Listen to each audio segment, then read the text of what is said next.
Bienvenidos a un nuevo video. El video del día de hoy se titula La escala del tiempo. Déjame empezar haciéndote una simple pregunta. ¿Qué es un segundo para aquel que ha visto galaxias enteras nacer de la nada? Para mí, la vida de los humanos es, quizás podría decir que efímera, pero no, esa palabra se queda corta. Es un término que ustedes inventaron para consolarse ante lo inevitable. La realidad es mucho más cruda. Sus vidas son menos que un suspiro. Son una chispa que salta de una hoguera y se apaga antes de tocar el suelo. Es un post-imagen que parpadea en mis retinas y desaparece antes de que yo pueda siquiera procesar su color. Para que lo entiendan, deben intentar salir de su propia piel. Ustedes miden el tiempo en pulsaciones, en ciclos solares, en la rapidez con la que su piel se arruga o sus hijos crecen. Yo no. Yo mido el tiempo en el enfriamiento de las cortezas planetarias y en el desplazamiento lento casi imperceptible de las constelaciones. En años humanos, mi cuenta marca aproximadamente 5000. Intenten procesar esa cifra sin que les duela la cabeza. He visto estrellas colapsar en un silencio absoluto, devorando sistemas enteros en un festín de gravedad y sombras. He escuchado el rugido sordo de la nebulosa al dar a luz a soles recién nacidos, y he navegado por los vacíos prohibidos que hay entre las galaxias, donde la luz misma parece tener miedo de entrar. Durante 4 milenios, mi existencia fue una línea recta, constante, fría y en cierto punto magnífica, extendiéndose por el cosmos sin interrupción alguna. Hasta que, claro, llegué aquí.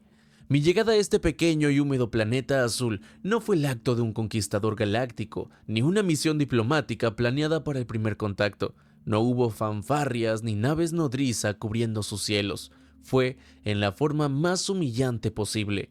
Un maldito accidente. Un error de cálculo en una de las millones de variables que sostienen los núcleos de energía de mi nave. Recuerdo el sonido. No fue una explosión, sino más como un gemido metálico.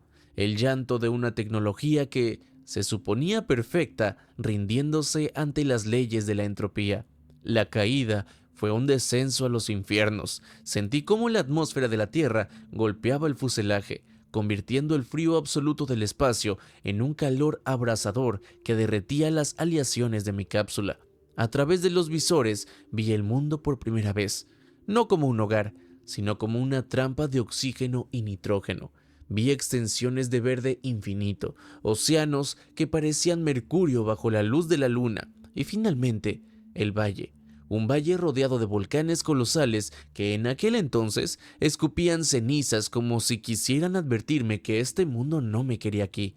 Llegué en el que, según su calendario, es el año 1426. Es historia antigua, una era de imperios de piedra y sacrificios de sangre. Para mí, fue apenas ayer por la tarde. En aquel tiempo, su especie apenas comenzaba a gatear. Sus naves eran pedazos de madera flotando en el agua. Sus mensajes viajaban a la velocidad de un hombre corriendo. Cometí el error más grande que un ser de mi longevidad puede cometer: la arrogancia. Al observar sus ciudades, sus pirámides y su increíble organización, mi mente analítica falló. Creí que una especie capaz de tal arquitectura y de tales estructuras sociales no tardaría más de un par de décadas en descifrar los secretos de la propulsión química. Pensé que, en lo que para mí sería una siesta corta, ustedes estarían construyendo cohetes que yo podría reclamar para volver a mi hogar. No entendía que el progreso humano es terrible, jodidamente lento. Un proceso agónico de ensayo y error, de guerras que destruyen el conocimiento y religiones que lo ocultan. Me equivoqué fácilmente por siglos. Creí que mi estancia aquí sería una breve escala técnica, un interludio irrelevante en mi viaje eterno. Pensé que podría simplemente ocultarme en las sombras, observar su desarrollo desde lejos como quien mira a un hormiguero y esperar el momento de robar una de sus naves y regresar al vacío. Que eran, después de todo, unos cuantos cientos de años. Para mi especie, el tiempo no es una pendiente que se agota, es un océano donde siempre hay más agua. Creí que nada de lo que ocurriera en este planeta de barro podría afectarme.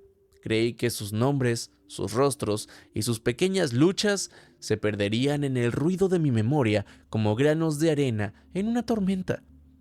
Estaba equivocado. Estaba tan profundamente equivocado que 600 años después, sigo aquí, tratando de explicar por qué un ser que ha visto morir soles terminó rompiéndose por una sola vida humana. ¿Por qué 600 años para mí no deberían ser nada? Pero en este planeta el tiempo se siente distinto. Aquí el tiempo no fluye, el tiempo quema. Y antes de que pudiera darme cuenta, la brevedad de sus vidas empezó a filtrarse en la eternidad de la mía, como una gota de tinta que ensucia un vaso de agua pura. Mi estancia no fue irrelevante como pensé. Mi estancia fue el principio de mi fin, como ser puramente lógico. Pero para entender cómo ocurrió eso, primero debo hablarles de lo que soy, y de por qué incluso con todo mi poder me encuentro desnudo y perdido bajo el cielo de 1426. Para entender lo que sucedió después, primero deben comprender la naturaleza de mi especie, de mi carne. Ustedes se ven a sí mismos como el pináculo de la evolución en este rinconcito del universo. Pero desde mi perspectiva, sus cuerpos son prisiones de calcio y carbono dolorosamente rígidas. Ustedes nacen con una forma y mueren con esa misma estructura degradada por el tiempo. Yo no. 600 años entre ustedes no representan ni una fracción significativa de mi ciclo vital. En términos que sus científicos puedan procesar, mi especie puede alcanzar al menos los 50.000 años de existencia antes de que nuestras células se fatiguen. 50.000. Eso es 5 veces la historia registrada de su civilización completa. Comparado con esa inmensidad, el tiempo que he pasado caminando por sus calles es, nuevamente, un suspiro. Pero la longevidad no es nuestra característica más extraña. Lo que nos hace verdaderamente diferentes es lo que ustedes en sus mitos llamarían un don, una gracia divina o un poder de los dioses. Para nosotros es algo tan mundano y básico como el aspecto de respirar o de digerir. En nuestra herencia biológica, la maleabilidad absoluta es algo normal. He pasado horas observando a los pulpos en sus océanos. Son fascinantes. He visto cómo cambian la pigmentación en su piel en milisegundos, cómo alteran su textura para imitar el coral rugoso o la arena fina, e incluso cómo comprimen sus cuerpos para pasar por una grieta donde apenas cabría un dedo humano. Nosotros hacemos algo parecido, pero llevado a un nivel de complejidad molecular que desafía su comprensión de la física. Podemos modificar nuestros cuerpos a voluntad, no solo superficialmente, sino desde el núcleo. Puedo redefinir la densidad de mis huesos para que sean tan ligeros como los de un ave o tan densos como el granito.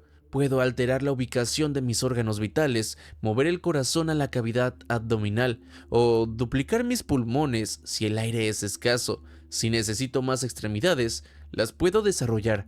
Si el entorno exige que desaparezca, mi piel absorbe y refleja la luz hasta volverme una sombra entre las sombras. En su cultura popular actual existe una figura que de una manera casi cómica y simplista se acerca a lo que somos. Un pequeño personaje gelatinoso de color violeta, capaz de copiar cualquier forma que vea.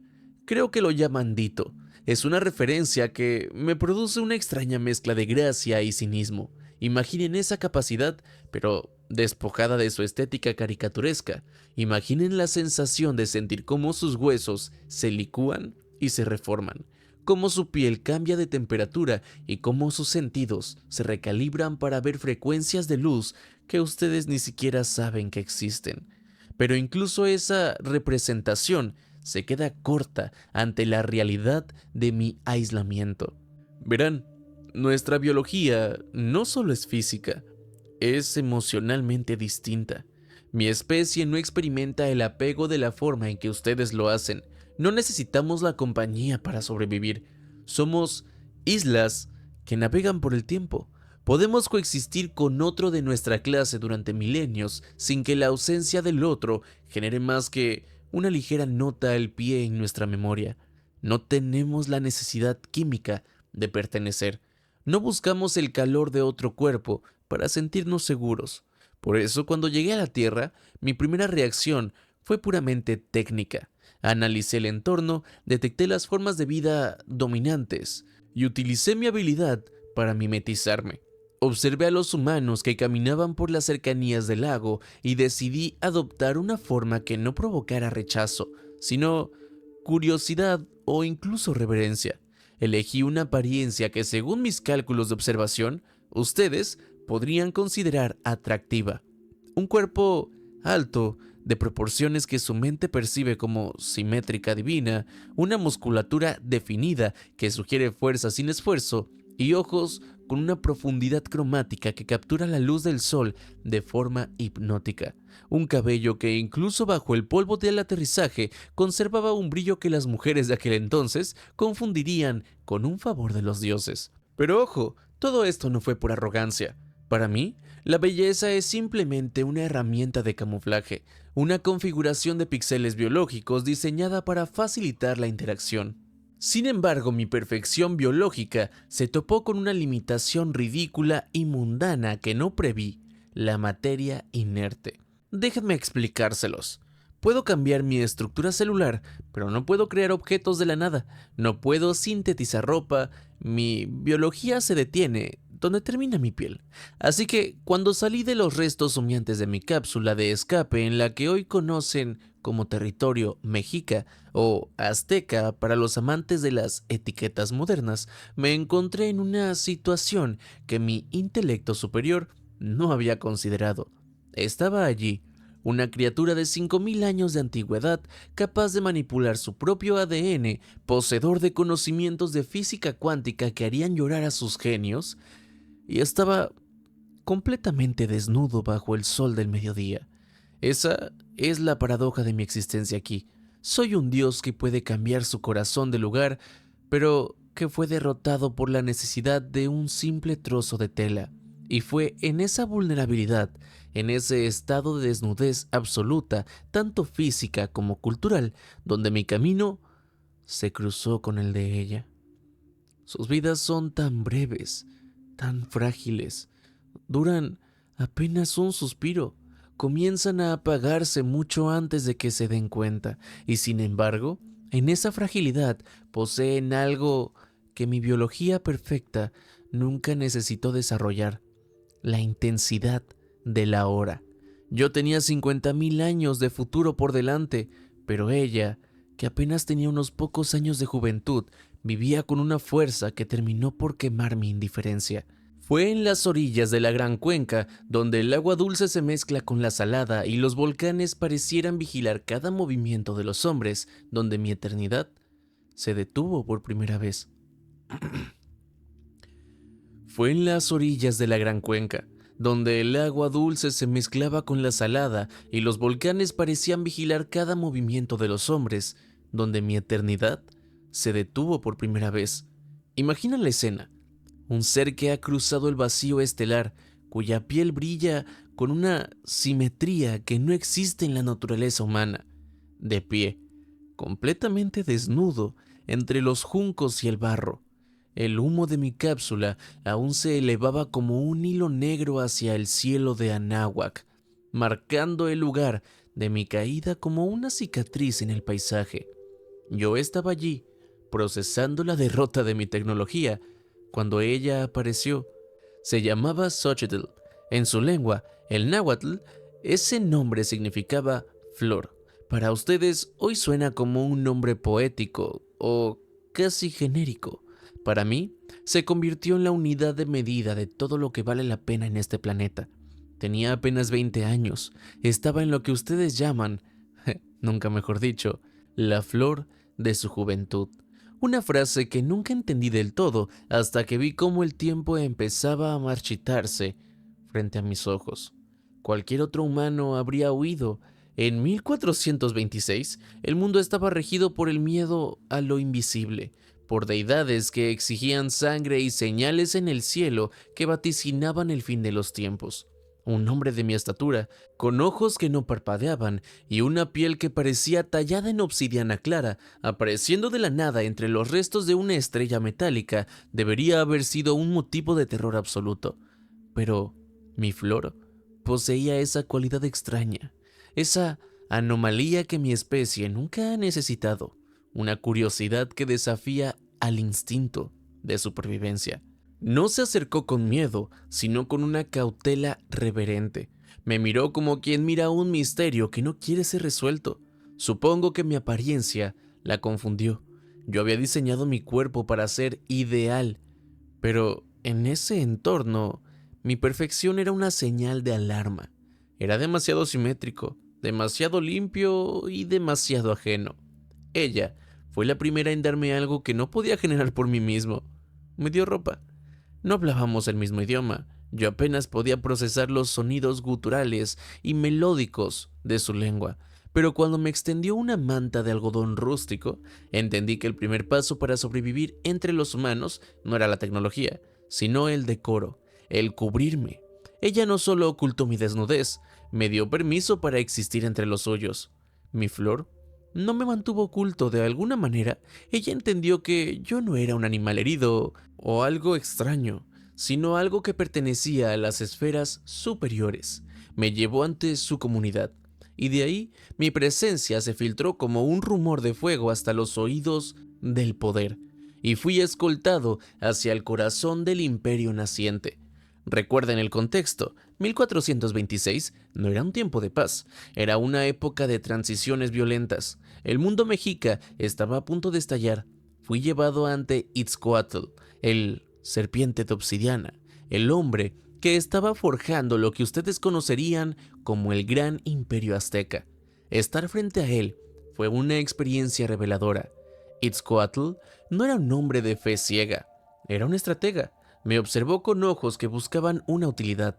En aquel entonces, los mexicas aún luchaban por su independencia frente a los señores de Azcapotzalco. El aire en Tenochtitlan estaba cargado de la tensión previa a la guerra. Itzcoatl vio en mí una señal, un teotl, un enviado que podía ser usado para validar su derecho al trono y su ambición de conquista. Me permitieron quedarme, no como un ciudadano, sino como un objeto de estudio sagrado, y fue mi flor la encargada de ser mi puente.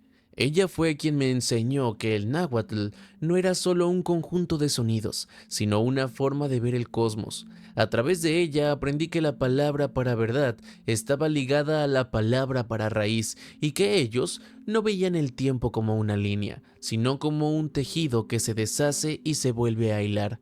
Durante esos primeros meses, la observaba con la frialdad de un entomólogo. Me resultaba fascinante y absurda la cantidad de energía que dedicaba a tareas mínimas. La veía moler el maíz con una rítmica paciencia, tejer telas con diseños que representaban historias que, según mis cálculos, eran solo mitos, sin base física. Recuerdo haber pasado horas viéndola recolectar flores cerca del lago. Una vez le pregunté ¿por qué? Cuando mi dominio del lenguaje ya era suficiente para articular dudas básicas. Le pregunté, ¿por qué dedicas tanto tiempo a algo que se secará en 3 días? Ella me miró con esa sonrisa que siglos después sigo tratando de decodificar. No era una sonrisa de superioridad, sino una de profunda y triste sabiduría. Ella me respondió, porque se secará en 3 días. Eso es lo que las hace hermosas. Si vivieran para siempre, serían solo una piedra en el camino, no tendrían alma. En ese momento, sus palabras me parecieron una falla de lógica completamente monumental. Para mí, la permanencia era el único valor real. La eternidad era la meta. ¿Cómo podía algo ser valioso precisamente porque no era eterno? Me tomó siglos entender que ella tenía razón y que yo, con toda mi ciencia galáctica, era el que estaba ciego. Mi flor me enseñó la cercanía, me enseñó que los humanos no se unen por necesidad biológica solamente, sino por una fragilidad compartida.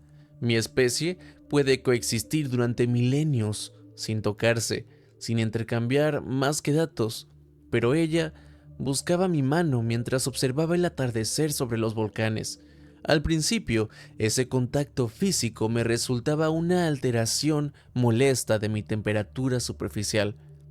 Luego, se convirtió en una necesidad. Sin darme cuenta, empecé a organizar mis días, mis preciosos y fugaces días, en torno a sus ciclos humanos. Esperaba el sonido de su voz al despertar y anticipaba la forma en que su risa rompía la tensión de mi mente analítica. Lo que yo llamaba preferencia de observación se estaba transformando en algo para lo que no tenía un nombre en mi base de datos. Ella era la flor y yo era la piedra que, por primera vez, empezaba a sentir el calor del sol simplemente porque ella estaba apoyada en mí. Pero, en ese entonces, mi arrogancia seguía intacta. Yo veía cómo ella cambiaba, cómo el sol de los valles empezaba a dejar marcas sutiles en su piel. Y yo pensaba, no importa, yo estaré aquí, yo la observaré. No entendía que observar cómo algo se marchita no es lo mismo que ser parte de su vida. El imperio de Itzcoatl crecía, las pirámides se elevaban hacia el cielo y el oro fluía hacia la capital. Todo eso me parecía un ruido de fondo. Mi verdadero universo se había reducido al espacio que ocupaba mi flor. Y mientras ella me enseñaba a ser humano, el tiempo, ese enemigo que yo creía haber derrotado, estaba empezando a afilar su guadaña justo frente a mis ojos. Y bueno, ¿qué les pareció este capítulo? Es de una historia que estoy escribiendo para traérselas a ustedes. No sé cuántos capítulos vaya a tener, pero me está gustando este tema de el paso del tiempo en los ojos de un ser eterno. Si quieren, pueden dejarme en los comentarios ideas o qué les gustaría que pasara en la historia para ver si lo implemento en el próximo capítulo. Además, si les está gustando o les llama la atención y les gustaría que pues siga escribiendo más de esta historia, no olviden dejar su comentario, darle like y compartirla. Además, si aún no estás suscrito, no olvides suscribirte y activar la campanita, y si está dentro de tus posibilidades, volverte un miembro del canal. Al hacer eso, me ayudas a seguirles trayendo contenido, no diario, pero prácticamente todos los días. Sin nada más que decir, vamos con los agradecimientos a todos los renacuajos que se me olvidó actualizar, pero ahora sí, les juro y les prometo que para el siguiente capítulo ya va a estar actualizado. Bye. Muchísimas gracias a todos los renacuajos. Créanme que sin ustedes no seguiría trayendo contenido. Me motivan y apoyan para seguir creando videos y trayéndolos por lo menos una vez a la semana. De verdad, muchas gracias, especialmente a los que llevan ya más de un año acompañándome en este viaje. Sin nada más que decir, nos vemos en el próximo video.